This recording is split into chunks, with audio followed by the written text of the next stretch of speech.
Okay, so it's 5:30. Your exam is right here. If you haven't picked it up, you can come here and pick it up. We have a couple of people who haven't picked up their exam. I'm pretty sure you have seen your grades on online. I've already posted all of the grades online, except for a couple of people who stayed here after the exam. I don't remember their grades, so I gave them their exam. I gave them the paper. So make sure to, if you were here after the exam and I graded the exam for you, make sure to tell me what your grade was, okay? Because I have to put it on Blackboard. And I'm not sure about the university's policy, but I think I have to hold on to your exams just for future records. So you can keep on, you can hold on to them. You can like go over them for a week or so. Just bring it back to me, okay? And the exam average was for undergrads was 70, or for graduates was 73, which is a pretty decent average for the 578 for this class. Yeah, let's actually start with question. Is there anyone who has any? Pick up your exam. Your exam is right there. You can pick it up. Is there anyone in class who has a question? Yes. So, like, if we answered all 3 questions, they just dropped the lowest question? That's what I did, yep. That's right. But if you have a specific question, it is possible that I've made a mistake, right? So I actually, that happened. One of the graduate students reached out to me, and I graded his exam for him, and I had to increase his grade 20 points. So this happens, right? So make sure. Like, I had done all 3 questions before you said that we didn't have to do the 3rd one, and I got like half the credit, but they dropped it because it was like the lowest. Does that make sense? Like, that was like. Yeah, I was the one who graded this exam. So the graded, yeah. And we can talk about your specific case after the class, okay? I don't remember what happened there. And okay, but so the exam, I assume no one is satisfied with their exam performance. I am not satisfied with your exam performance as well, because in my mind the exam was I don't want to say easy, but it was not hard. It was a so-so exam. It had some like the problem number 12, I guess. A lot of people got it wrong, which was a very huge surprise to me. Yeah, a lot of people got this problem wrong, which was a huge surprise because it was the easiest problem you could get. Just find the curl of velocity, right? So, but it was lengthy. Coming in, I expected to give you, I was expecting myself to give you at least half an hour of extension, right? Which probably, we could have made it shorter. So I assume everyone agrees that the exam could have been shorter, right? Okay, so this is what we're going to do for the next exams. Let me actually tell you a little bit of reasoning. The reason we had this many questions, and the reason I expected to give you some extension on time was because the exam was open book, right? Open Note, Open Google. And one of the students actually obviously cheated and used check.com and all of the other resources, because I know how their solution goes, right? So I wanted to avoid that. That's why I gave you a lot of questions, but short answer questions, except for problem number 1.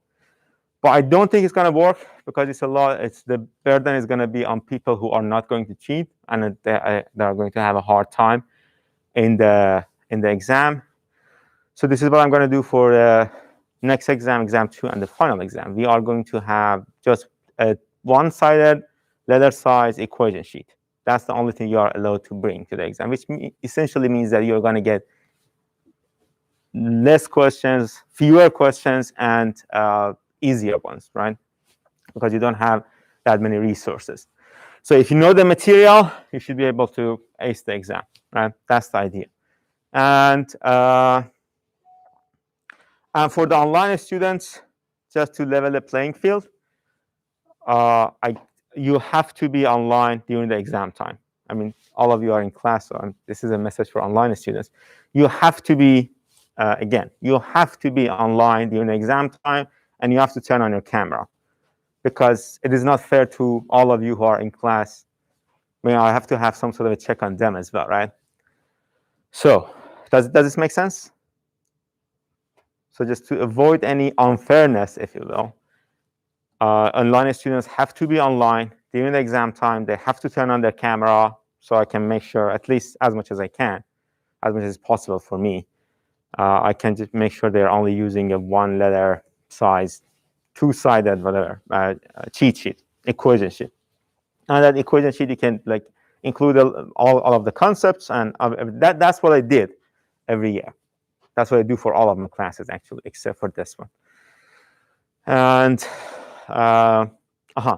and if you are not satisfied with your grade, exam 1 grade, don't worry about it. What we can do for you is to use the final grade for this one, right?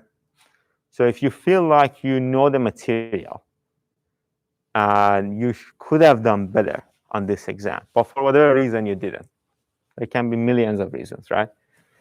If you do well on your final exam, I'm going to use that grade for this one, right? Does this make sense? I think that's a fair deal, right? And the final exam is going to be comprehensive. We can refine the terms of the agreement later on, but that's essentially what I'm planning to do. Okay. If you're also someone who has done well in this exam, but they want to get an A instead of a B+, the offer extends to you as well. Just this offer extends to everyone in class, not just people who have done poorly on their exam. Okay. So I guess this should resolve, hopefully, any problem you may have had with the exam. Okay. So that's for the exam policy. But let's talk about the exam itself. The questions I included on the exam, most of them, like the descriptive ones, I distinctly remember in class when I was talking about this, I told you that this will be a part of the exam. This is very important, like center of pressure, all of those things. And I really like, specifically for a couple of them, like the center of pressure or the dynamic and the path line, the streak lines, all of those. What is this? Like a couple of problems, I really expected everyone to get it right, because you had your lecture notes. They were part of the lecture notes. And I saw some people going through, like, control F-ing through book to the book PDF, which tells me that you haven't studied, right? If you have to control F through book.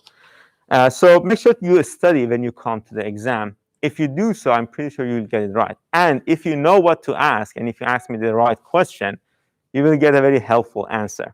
You can ask a lot of people actually ask me a lot of questions, right? And they got very helpful answers. So yeah, if you study, I'm pretty sure you can get a very good grade out of this course. You just have to study. That's the only requirement I have for you.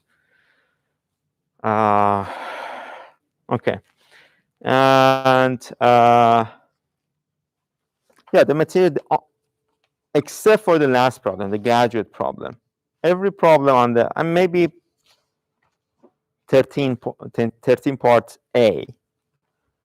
Everything else were the things we have talked about. Maybe also 11 part A a little bit, but there was an exact example in the book. If you had studied a little bit, you could have seen that example. I mean, even if with control F-ing, you could have found this example for part A to answer the exam. Okay. But for the next exams, we are going to shorten the exam, the number of problems.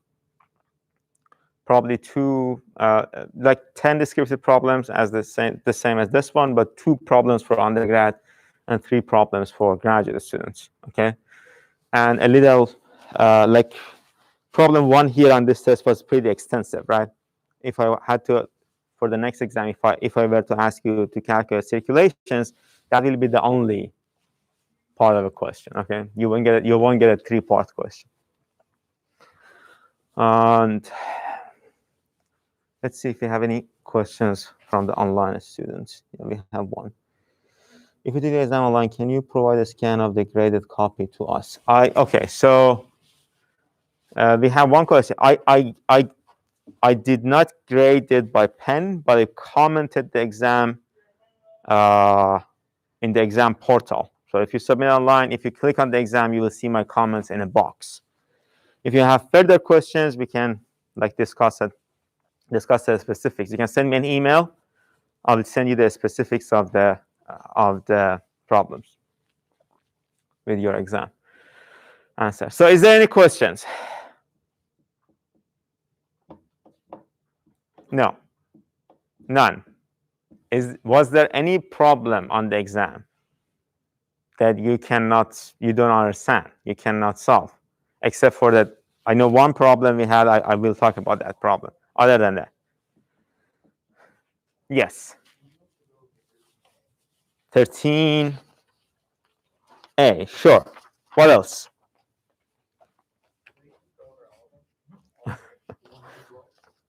Oh, okay. Then we have to spend all of this. All of what? All of the problems on the exam? No, the work ones. Oh, okay.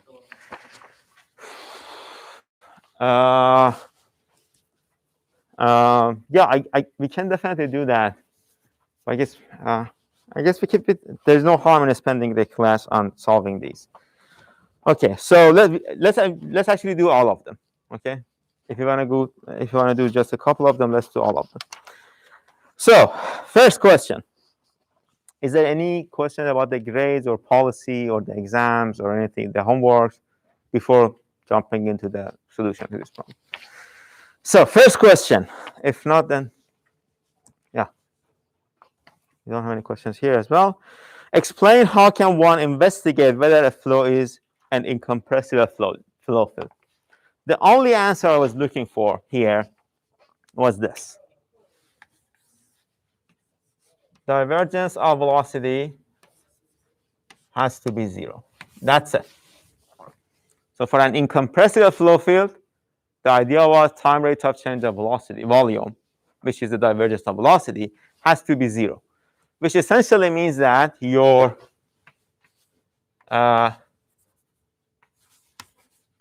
conservation of mass equation, total derivative of rho v, which is total derivative of rho, v del rho, right? Or let's do del rho v, has to be, this is your, do you see this on the board? I don't think so. Let me use a different color. I don't know why they don't clean these boards. So this was the conservation of mass equation for an incompressible flow field. This part has to be 0. We can take the rho out of this part and then conclude that divergence of velocity has to be 0. Okay? But the only answer I was looking for was this. Divergence of velocity has to be 0 for an incompressible flow field. What is the main characteristics of an incompressible flow field? The volume of your control volume, whatever that is, does not change, right? Which essentially means that your density is going to remain constant. Okay, next part, next question. Consider flow over a flat plate, a flat plate airfoil that has a length of 2 meters.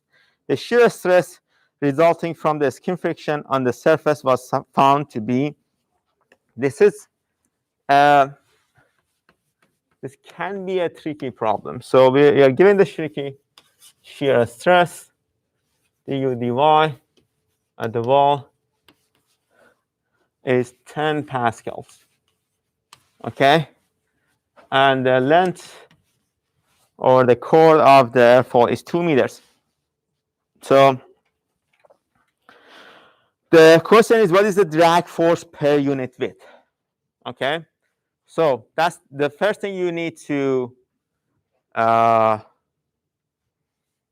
find here in your mind is that what is drag force per unit length? What is the unit of drag force per unit length?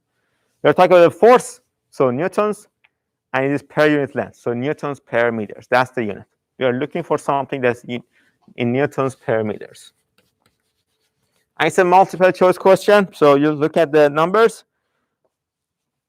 Part C, the choice C is the wrong choice because it's only in newtons. But we don't know anything about choice A, B, and D yet. And so let's look at the givens of the problem. We are given the meter, the length of the plate, and we are also given the stress, right? How can we find the force? Force is your stress multiplied by the area. Here we are looking for a per unit length, so your stress multiplied by the length. So 2 multiplied by 10, 20 newtons per meter, which is answer B. Okay. Number 3, what is the center of pressure? Why is it a good idea to use a point like this in aerodynamic force analysis? Center of pressure. Center of pressure is a point at which sigma of m is 0. So there is no moment applied to that force. That's essentially the point at which where your forces pass through. That's the definition you had in fluid mechanics, right? Center of pressure is a point at which your forces pass through. Why is it a good idea to use a point like this in aerodynamic forces? Let's see. Who can tell me that? So we know what center of pressure is. Why is it a good idea to use this point for aerodynamic force analysis? Because there's no moment. You only have the forces. Forces pass through this point. That's it. Okay, so question 4, what are elementary flows? So the answer I was looking for here, a lot of you, have correctly mentioned that these are very simple types of flows, but most of you failed to mention that the Laplacian of a stream function or the Laplacian of the velocity potential, if any of those exist, has to be 0, right? So simple flows plus Laplacians has to be 0. What are the examples of them? Name the main ones. We had the uniform flow, we had the source or sink flow, we had the doublet flow, we had the vortex flow, right? And how can we build a more complex flow using elementary flows?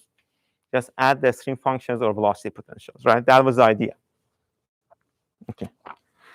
Question 5. How can you find the speed of sound at any location? I was looking for one equation here. A speed of sound is equals to a square root of gamma RT. Some of you have used the gamma R divided by MT. It's essentially the same thing. This is the universal gas constant. This is the specific gas constant. So this is for air. This is for that 8.31 for whatever that number is. That's the universal one that you just have to divide by the mass, molecular mass. What else was this? What does the speed of sound signify? It's the speed at which your pressure waves or sound waves move through a medium, any medium. Define path lines, streamlines, streak lines, and is there any condition in which the 3 lines will be the same? This one was very surprising to me that some people didn't get right because we had 3 separate slides in the lecture notes dedicated to all of this. So just could go there and just copy the lecture notes. So path lines is the path that a particle takes to go from point A to point B, right? A streamline is a line that has the velocity is tangent to that streamline, right? And a streak line is a locus of all points that pass through all of the particles that pass through a point A at like time delta t. What is the condition for them to be equal? A steady state, right? This also was a part of the lecture notes. What is the main characteristic of the rotational flow? Kernel velocity cannot be 0. What is the D'Alembert paradox? Okay. Let's do an audience question. What is the D'Alembert paradox? It's when you have to say that the drag is equal to 0, the drag coefficient, even though there has to be drag in order for there has to be friction to rotate that object. Okay, so for a flow over a cylinder or this type of flows that you will see that there is some drag. Your flow is pushing back your cylinder or whatever. You will find 0 drag with implicit assumptions, which essentially means that D'Alembert paradox tells you that viscosity is the cause of the drag, right? And if you don't consider it, you will get 0 drag for some cases, right? Okay. So number 9, explain the mechanism behind the formation of body layer close to a wall. The idea here is that the fluid layer adjacent to the wall is going to lose all of its momentum to the wall, right? And this momentum loss, this momentum deficit is going to transfer to the other layers.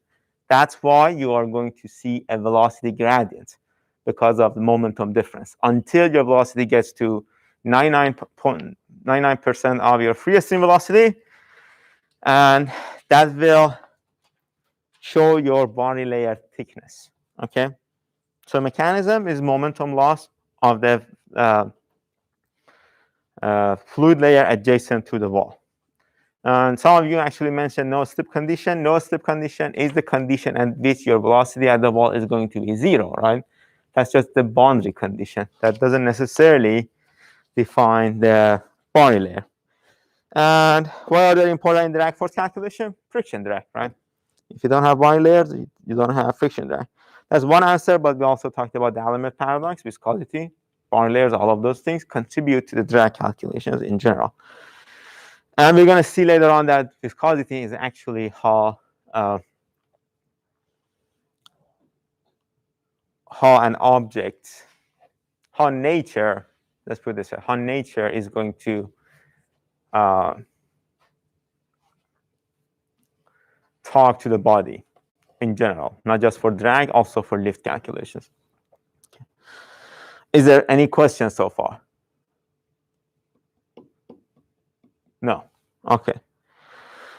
So the last part is this. Can we safely assume viscous flows are irrotational?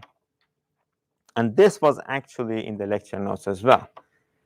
And there was a huge no in the lecture notes. We had the same question. There was a huge no in red in the same lecture note. And the reason that we had a picture in that part of the lecture note for the reason of why viscous flows cannot be rotational. So the shear stress, you are going to get shear stress in 2 opposite directions on a fluid particle, which essentially means that you are going to have some rotational forces. It doesn't really mean this is rotating. There is a rotational force being applied to it. Okay, so the flow is not going to be irrotational. Kernel velocity is never 0. Okay. Any questions about the descriptive problems? So it's actually a good thing that we are solving this, because I saw a lot of you were still working on this at the 45-minute mark of the exam. And I expected this to take you 10 minutes, right? And I kept saying it in class. If it's taking you more than 10 minutes, then you are doing something wrong, right? Just leave it and go to the next questions. So again, for the next exam, if you are spending more than 10 minutes on the descriptive problems, then you don't know the answer. Just leave it, go solve the problems, right?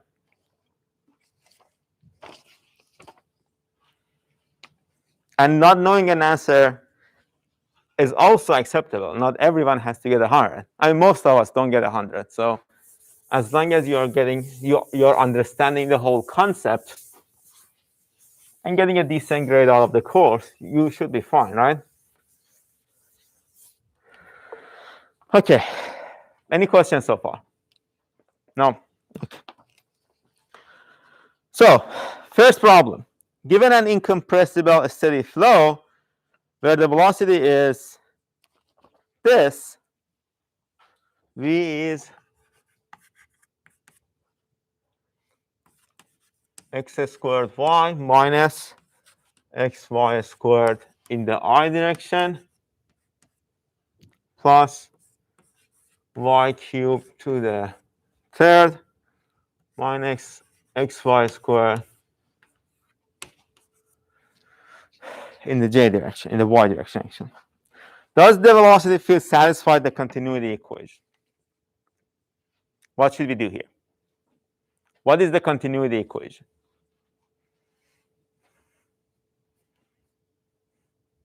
Does anyone?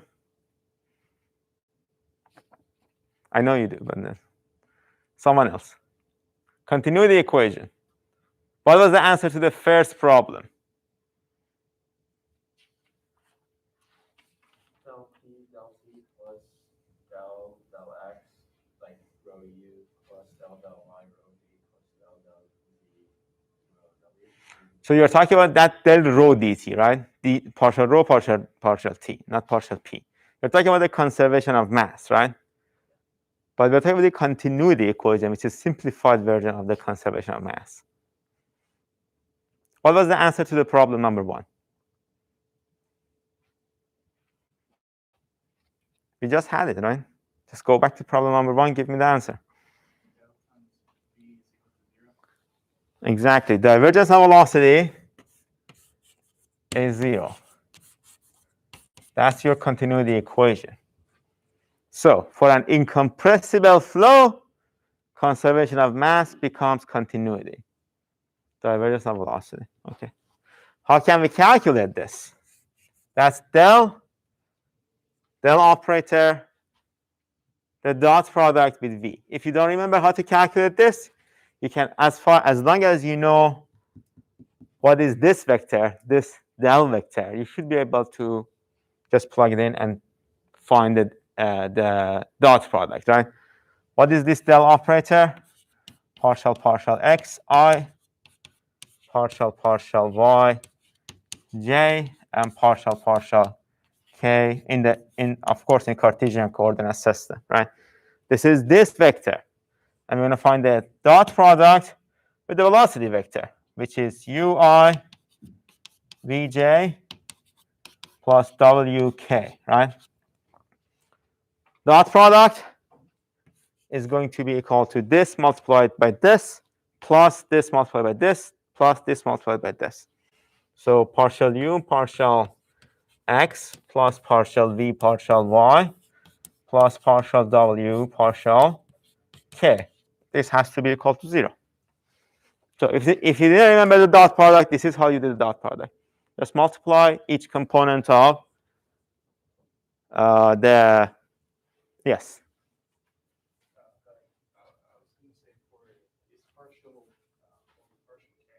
That's partial over partial k.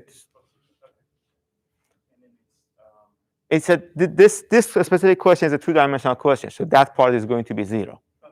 Okay. The K should be Z. Yeah, I'm sorry. That's what you meant then. I'm sorry. Doesn't matter what the name is, but you are correct. And correct, the common naming scheme is Z. I'm sorry about it. And here we have to have K for the vector. IJK. Okay. So does the velocity field satisfy the continuity equation? This part is 0. Partial w, partial z is 0. And let's take the derivative of this part. Partial u, partial x is the derivative of this with respect to x. So we're going to get 2xy minus y squared. Okay? And partial v, partial y. Partial v, partial y, that's the derivative of this with respect to y. So you're going to get 2y squared, or y squared, sorry, y squared minus 2xy. We'll cancel each other out, and you are going to get 0. So it does satisfy the continuity equation. Okay. The next part is asking us, does a stream function exist? If you recall from the conditions for a stream function, the velocity field had to be a two-dimensional field, which it is. Also, the continuity equation had to hold true. So, yes, because it's a 2D, incompressible. The continuity equation holds true. Stream function. But how can we calculate the stream function? That's the next part. Calculate the stream function. Right? In the homework that we had, I gave you the stream function and asked you to find the velocity. Right? Here we are doing it in reverse. Okay, so how does the two components of velocity, how do these two components of velocity relate to a stream function? U is equals to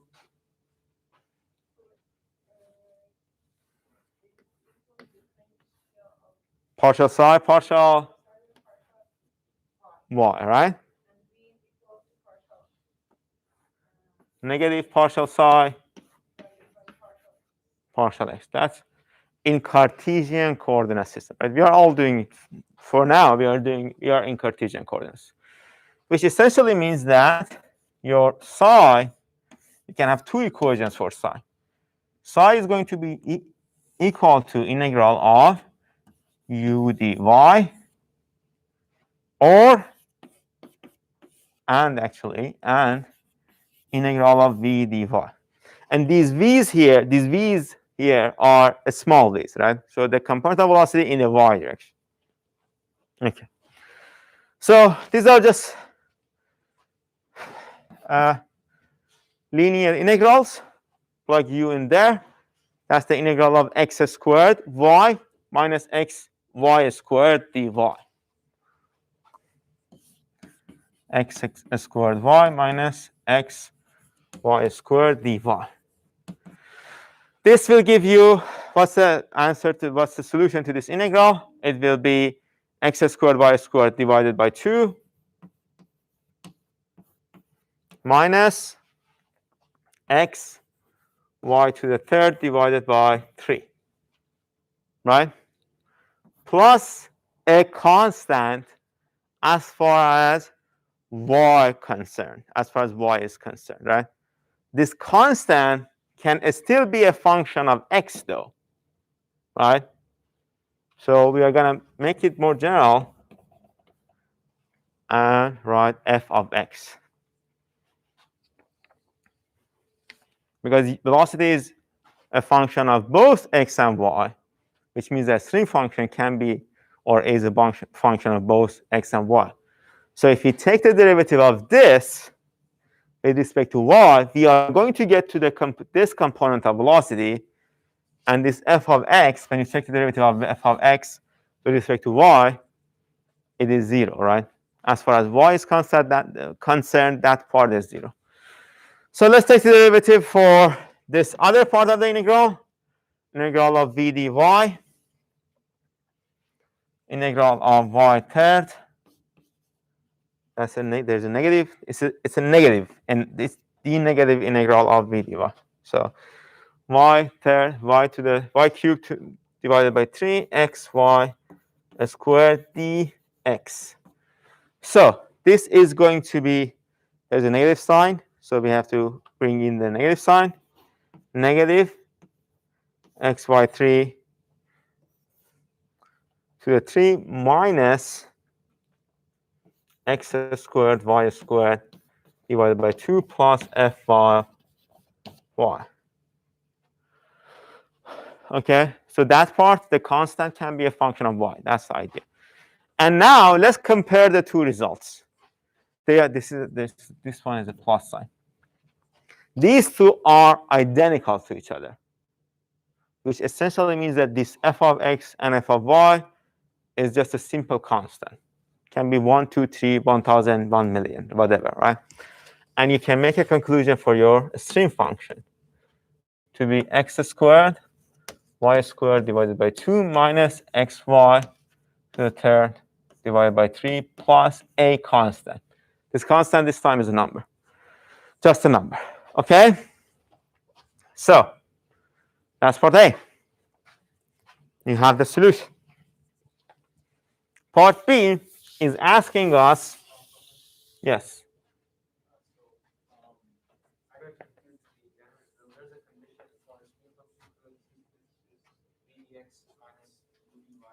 That's not the condition for a stream function. That's the, okay.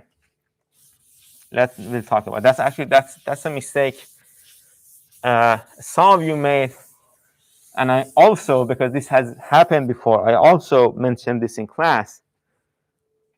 And it is not a bad idea to mention it again. So what is the condition you are mentioning?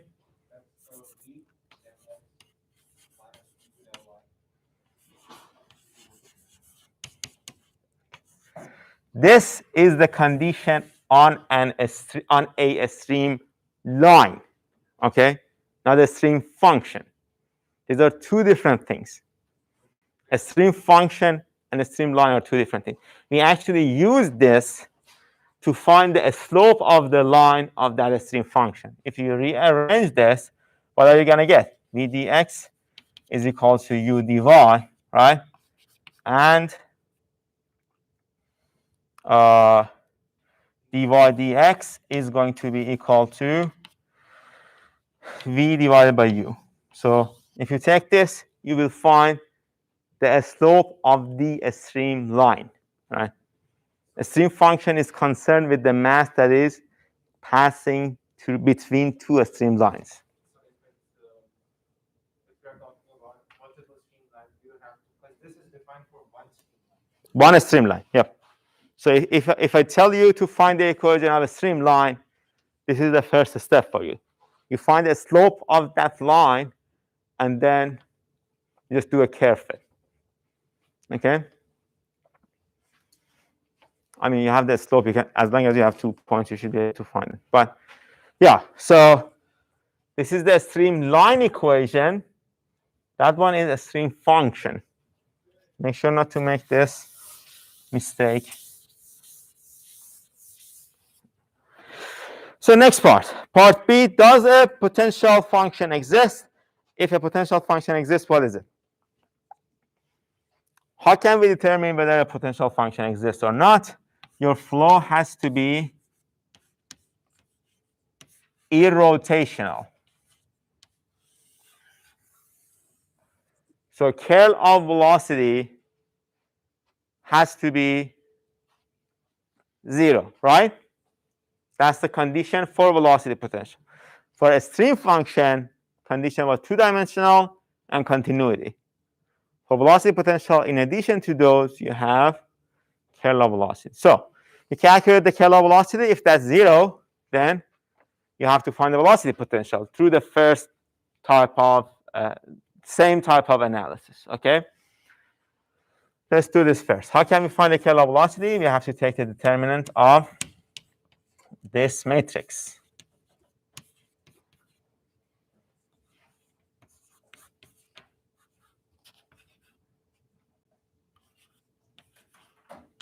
Okay, it's a 2-dimensional system.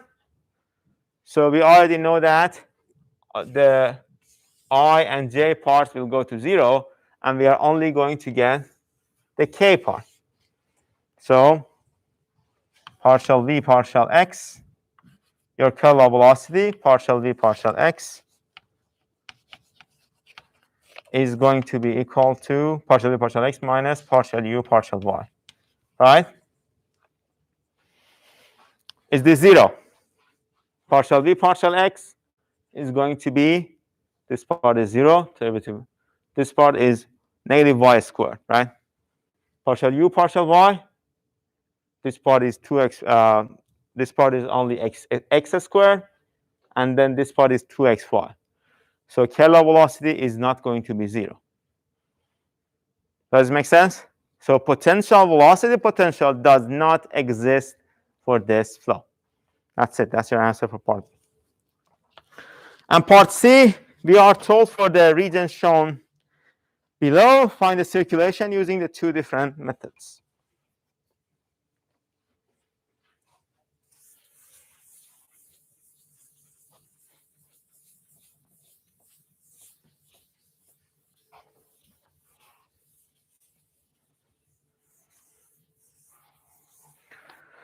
Okay, so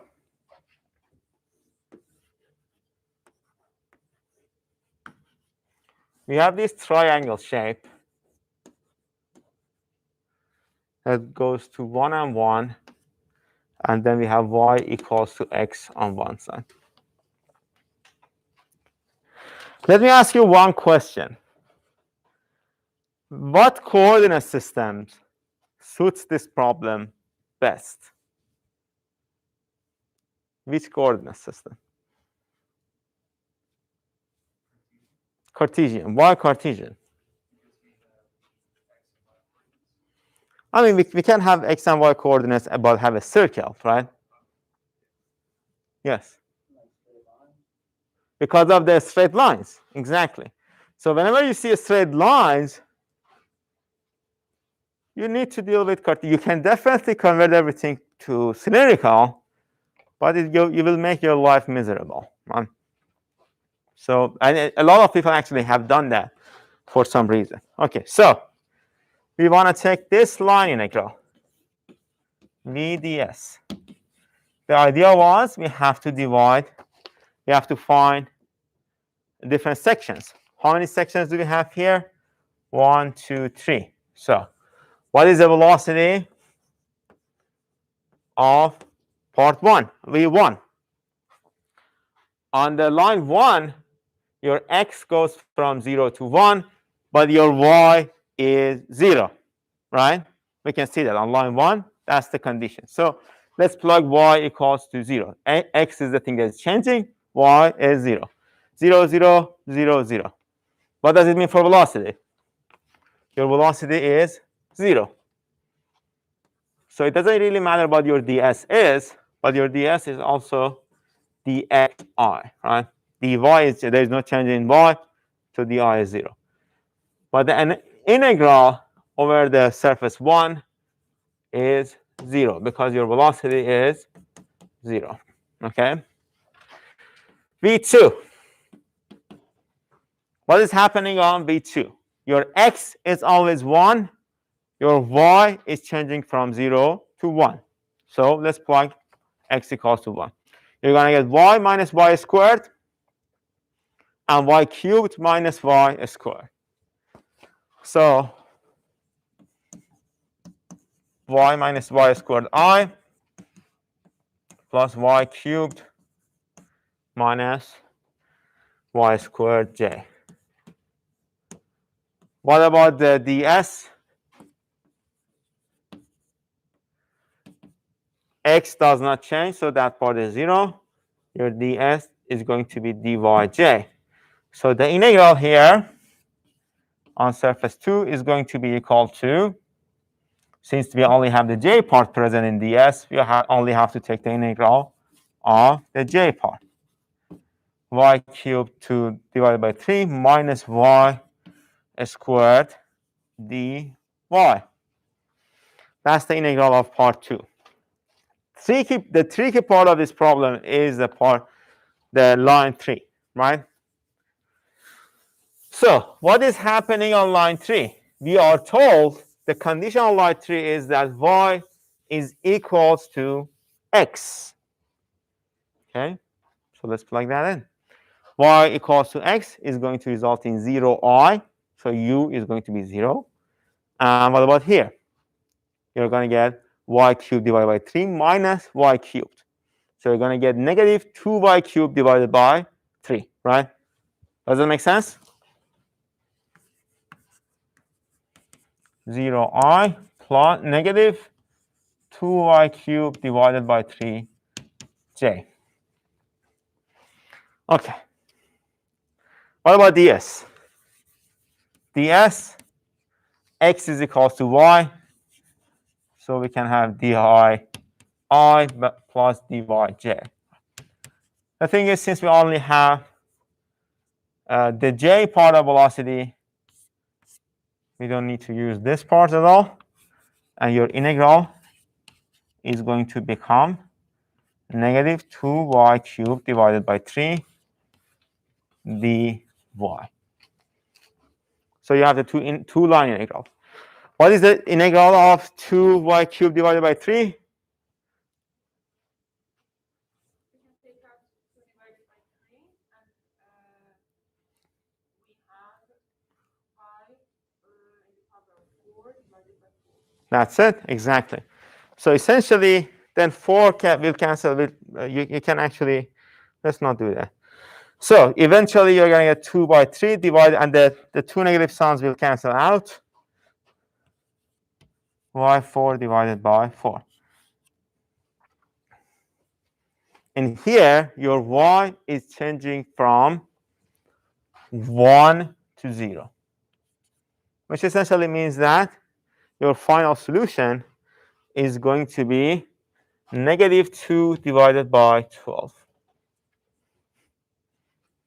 Right? You you plug in y1 here, which is 0, minus y2. Right? Negative 2 divided by 12.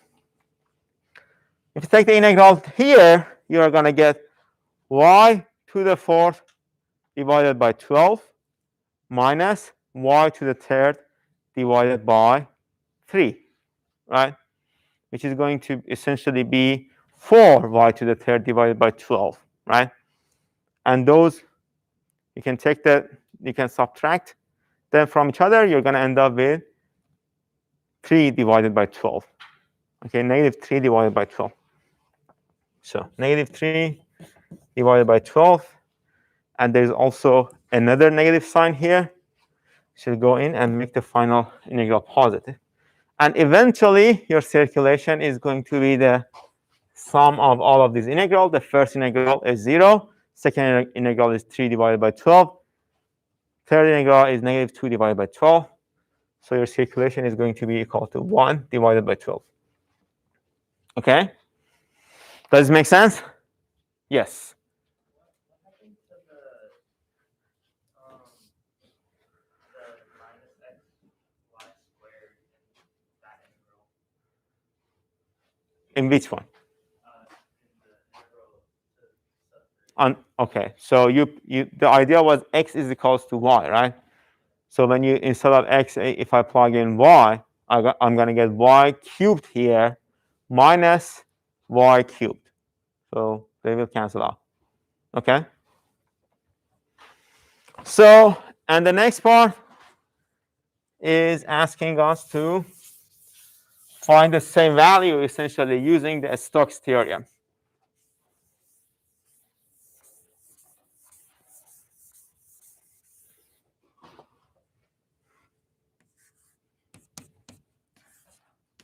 The double integral of curl of velocity dA, or ds as a d area.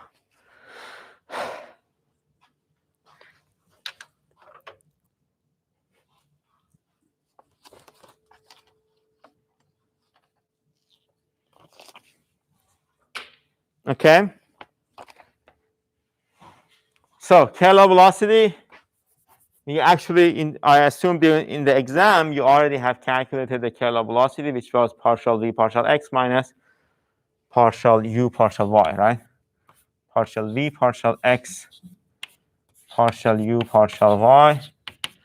If you take this derivative, partial v partial x is negative y squared minus partial u partial y is going to give you x squared plus 2xy. Okay? So this is the curl of velocity. We only have to plug it in here, and take the integral, double integral. The other thing we need to address here is also dA. dA is dx dy. That's the area of a very small element inside this triangle, which has the length dx, length dy, dx dy. In Cartesian coordinate system, your dA is always dx dy. Doesn't matter. Can be dy dx. Should give you the same result. If it doesn't, then you are doing something wrong. Okay? So essentially, that will change the order of the integral. If you do dy dx, you are going to take the integral first from y instead of x.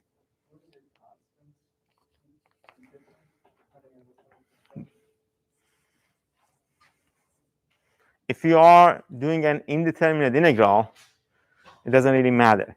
As long as you plug in the boundaries, you should be fine. But we are doing a determinate integral. Everything goes from 0 to 1. Okay?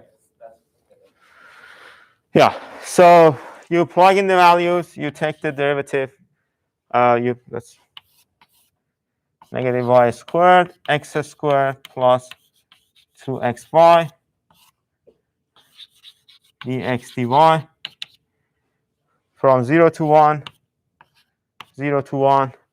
There is something you can also do to make it a little maybe simpler. You can take the first integral, because both of them go from 0 to 1. To make it a little simpler for yourself, you can take the first integral from 0 to 0 to x, right? It should give you the exact same result. Yeah.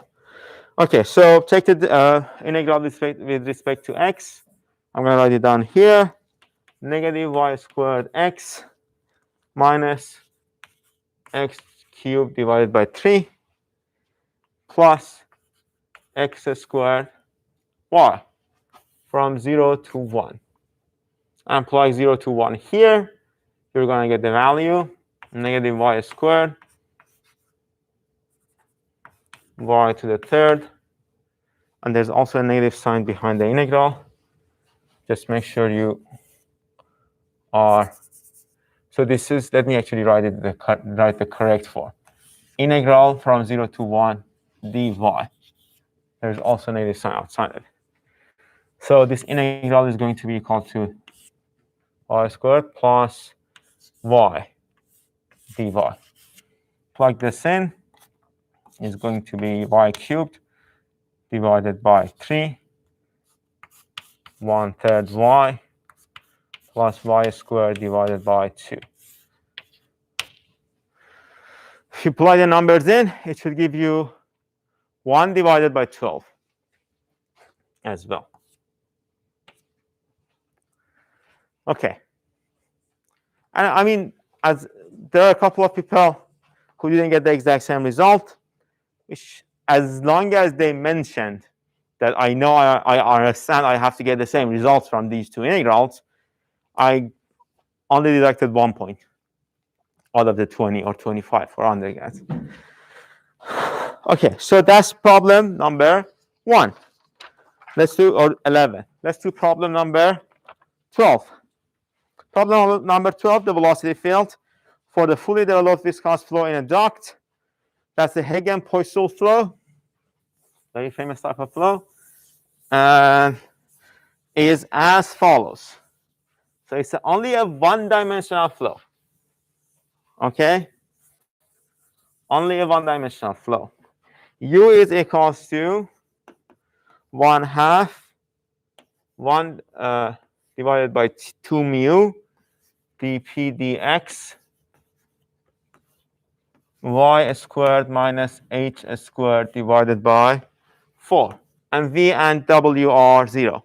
dp dx is the pressure gradient along the x direction, is a constant. So I saw a lot of you were struggling with seeing dp dx, but the problem is telling you this is a constant. You don't need to worry about it. It's just a number, right? It is in the form of the derivative, but I'm telling you that this is a constant. You don't need to worry about it. And h is the height or diameter of the duct. Is the flow rotational or irrotational? How can we determine whether a flow is rotational or irrotational? Del curl of V, we have to calculate this. If it was 0, then the flow is irrotational. If it wasn't 0, then the flow is rotational. How can we find this? Again, take the determinant of this matrix. This is a still Cartesian coordinate system. So we are using the Cartesian coordinate system formulas. If you were to use cylindrical or spherical coordinate systems, your formula would have looked the same, but the coefficients would have been different. You have all of those in your lecture notes and the book. So V and W are 0 here. The only places you're going to get is where you have partial U, partial Y, and also you're going to get a partial U, partial Z, right? In another dimension. But there is no dependence on Z here in this equation. So essentially, you only have to take the derivative of this U with respect to Y to figure out whether the flow is rotational or not. So partial U. Is this clear? Yes? How we got here? Which is K, right? So let's take the derivative with respect to Y. All of these are constants. Don't matter at all. We are essentially taking the derivative of this. Y squared minus a constant. What is the derivative of Y squared minus a constant with respect to Y? What is that derivative? 2Y. Is this 0? Is 2Y 0? No. So it is not equals to 0. And the flow is rotational. Okay, next part.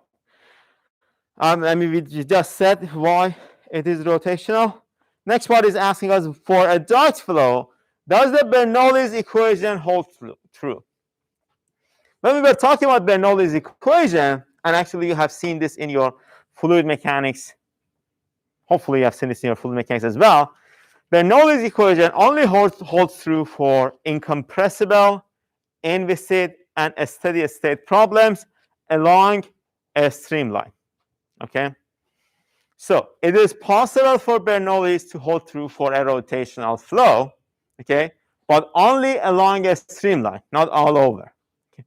But we are not satisfying the inviscid assumption here, because you are specifically told that a fully developed viscous flow, which means that your flow is not inviscid.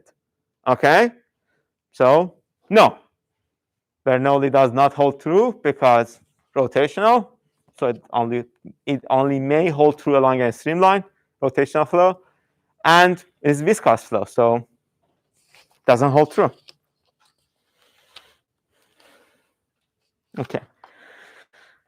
Question number 13. Part A. Let me actually read through it. Velocity profiles are measured at the upstream end, surface 1, and the downstream end, surface 2, of a rectangular control volume as shown in the figure. So we are told that we have a rectangular control volume. Here we are not told that these are walls, just the control volume. So mass can go out and come in. Right? We have an airfoil. C. We have a distribution, velocity distribution, and another type of velocity distribution here.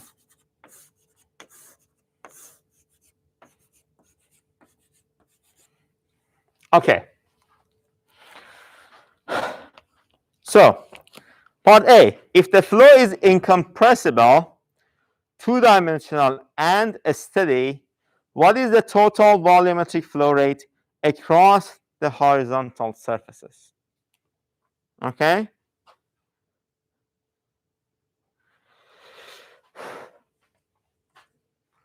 Conservation of mass. Whatever is coming in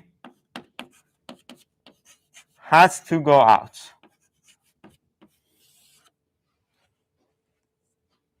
The incoming mass is coming in from surface 1. So m dot 1 has to be equal to m dot 2. And m dot 3 and m dot 4. Right? We are told to calculate m dot 3 plus m dot 4. Eventually, it may come out 0, but we cannot make any assumptions at this point. Right? We have to do the calculations. So, and it's an incompressible steady flow. M1, M is equals to rho AV, or rho multiplied by your flow rate, Q. Okay, so let's plug that in. And this is the thing we are looking at, right? We are looking for. So rho Q1 is equals to rho Q2 plus rho Q3 plus rho Q4. All the rho's will cancel out because incompressible. Q1 is A multiplied by V. Velocity multiplied by the cross-sectional area. You can safely assume that we have a unit depth here. Okay? You don't need to make that assumption because this A is this depth is the thing you are going to use to calculate all of these cross-sectional areas. So that will actually cancel out as well. Right? So the only part that is important is the length. Okay? So we are going to assume that we have already taken that out. So this length is, what is this length? A2H. Velocity coming in is going to be equal to, flow rate coming in is 2H multiplied by your, it's a uniform distribution multiplied by your velocity, right? That's only the area of this rectangle. So we are going to get 2H U infinity is going to be equal to, then Q2 is the tricky part. Velocity is not uniform anymore. So we cannot just simply multiply this by the area. Okay, what should we do? If you recall, Q in general, we defined it as the integral of U in this direction is going to be dy, right? The most general term is integral of U dA, but here we took the depth out because it is going to be the same for all of the surfaces. So integral of Q U dy. Okay, from negative H to H. But since the distribution of velocity is symmetric, we can actually take the derivative from 0, if this is 0 to H, and then multiply the integral by 2. Okay, so let's plug that in. That's U infinity multiplied by Y divided by H. 2 integral from 0 to H, U infinity Y divided by H dy. We can take U infinity out. Integral of Y divided by H is Y squared divided by 2H. Then you plug H in here, is going to be 2 U infinity H squared divided by H, right? Divided by 2H. So eventually, for Q2, you're going to end up with U infinity H. Okay, so here for the Q's, we have U infinity H, 2 U infinity H. What is the flow rate out of surface 3 and surface 4? Take UH to the other side. Flow rate is going to be equal to UH. So essentially, half of the incoming flow is going out of surface 3 and surface 4. Okay? Is this clear? Part B is has asked us to calculate the drag, assuming that we are in a wind tunnel. Okay? We actually had an equation for this, if you recall. Who can tell me what was that equation? That's drag per unit length.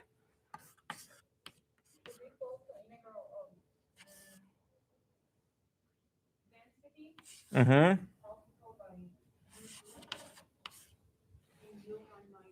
U2. That's it. And what is the integral with respect to? dy, right?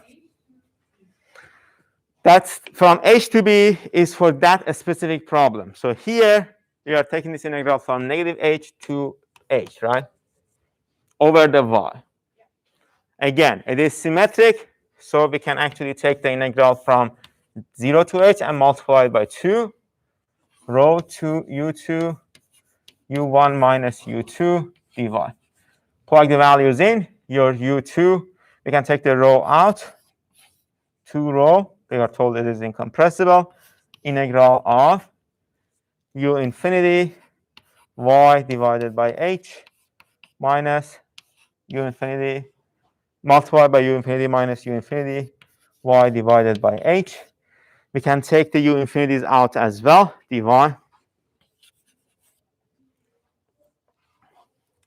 So your drag per unit length is going to be 2 rho u infinity integral of 0 to h. And then I'm going to multiply this y by h, y divided by h, by the whatever we have in this parenthesis. We're going to get y divided by h minus y squared divided by h squared dy. Taking this integral, that's 0 to h. Taking this integral is not that hard, right? The integral is going to be y squared divided by 2h minus y cubed divided by 3h squared from 0 to h. So plug h in, you're going to get h squared divided by 2h, so h divided by 2 minus h cubed divided by 3h squared, so h divided by 3, which essentially means that you are dealing with h divided by 6, right? So drag per unit length, 2 rho u infinity, can actually bring the 2 here there as inside there as well, divided by h, multiplied by h divided by 3. Any questions?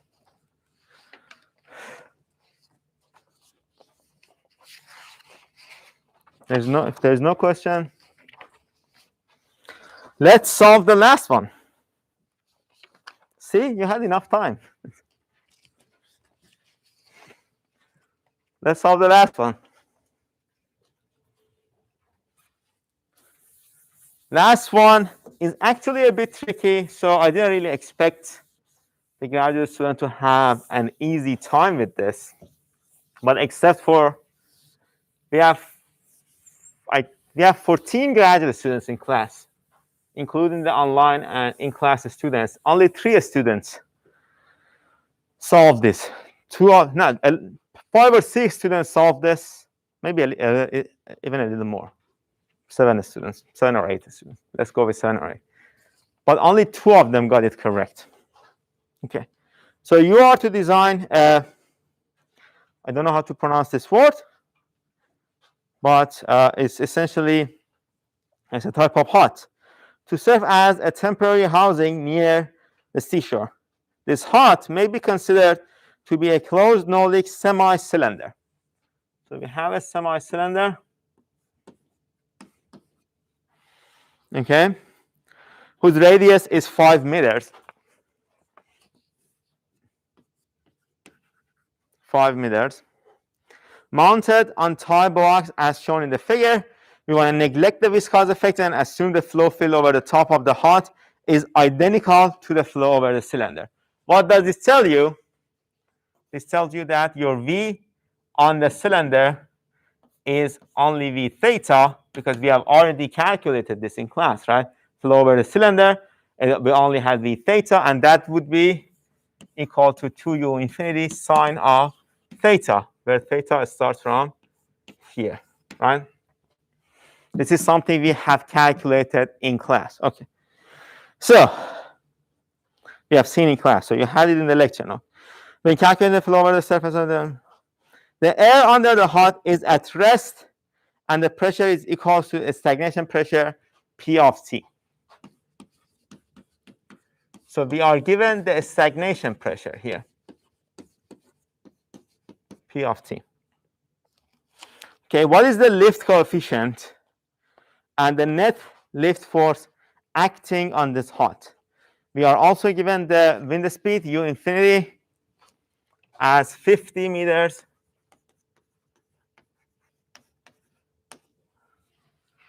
per second. Lift coefficient and the net lift force. And the static free stream properties are those of the standard sea level. Okay. Any ideas? Let's see if we have any ideas. We want to calculate the lift and the lift coefficient. If you recall, lift was the summation of all forces in the vertical direction. So for lift, let's do lift first.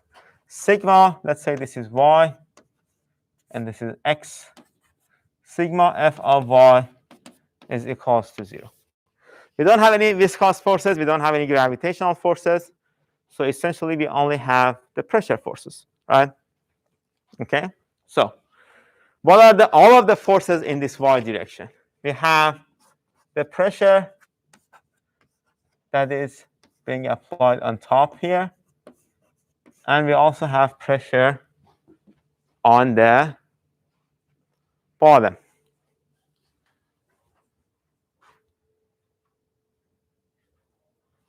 Okay. What are the forces we have here? We have one force on the bottom, one force on the top. How can we calculate the pressure force on the bottom of this?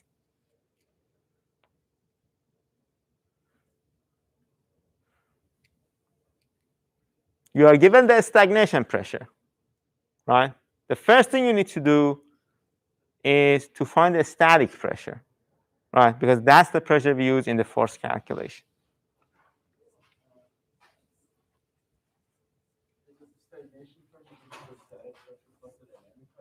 That's it, yeah. Yeah. Yep. Exactly. So your static pressure is going to be equal to your total pressure or stagnation pressure, which is, we are going to assume it's a given value, minus 1/2 rho v infinity squared. You can find this value. What is the total forces here? It's a circular hut, right? Pressure is going to be the same that's being applied here. So we have a uniform pressure distribution. We want to calculate the pressure force. How can we do that? How can we find the pressure force with having the area and having the pressure, uniform pressure?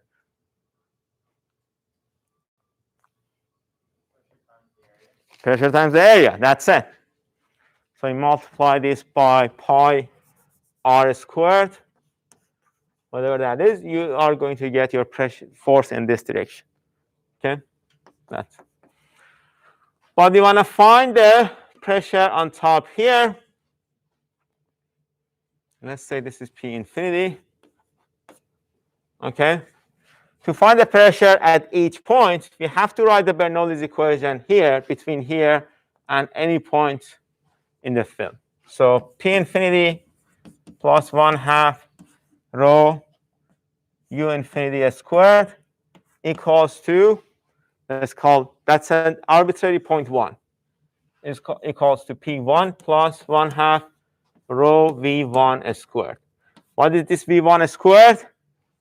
2U infinity sine of theta of that point, which is this. Okay? So let's rearrange this. We are going to get P1 is equals to P infinity plus 1/2 rho U infinity squared minus 2U infinity 4U infinity squared sine of theta. So you have the P1. That is given. And then how can we calculate the total force? We have the pressure at one point, and we have the area, but the pressure is changing here. So we have to take the integral of pressure with respect to a small element of area in the surface.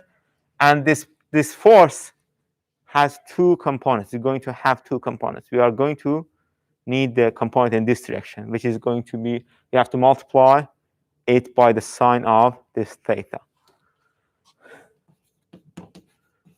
So you plug the values in, and then you do the calculation.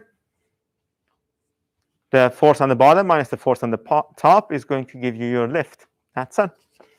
And for lift coefficient is defined as, that's the force coefficient, L divided by Q infinity S.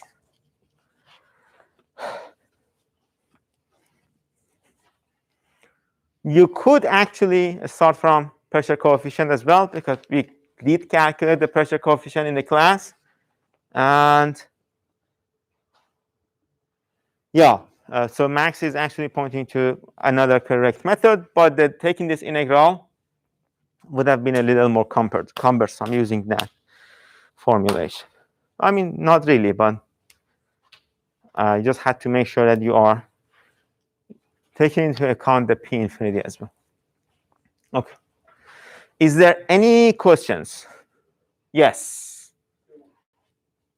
We find P1 using Bernoulli's equation, and we use that P1 in that integral to then find left. To find the forces on top of the cylinder. Where are we using that original P that we got off of the top? That's for the forces on the bottom. We have two forces, right? Forces on top using this integral. Forces on the bottom, just force pressure multiplied by area. Okay, so we get those two forces. And then you just subtract them, where they're in different directions. You have the lift.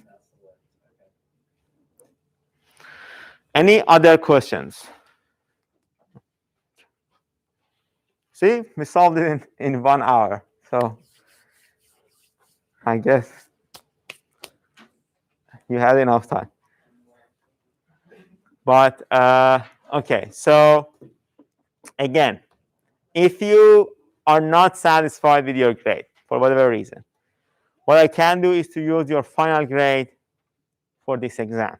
And what I have to think about this a little more, but what I also can do is to use that part of final grade that is from chapters 1 to 3 for this exam. So only exam 1.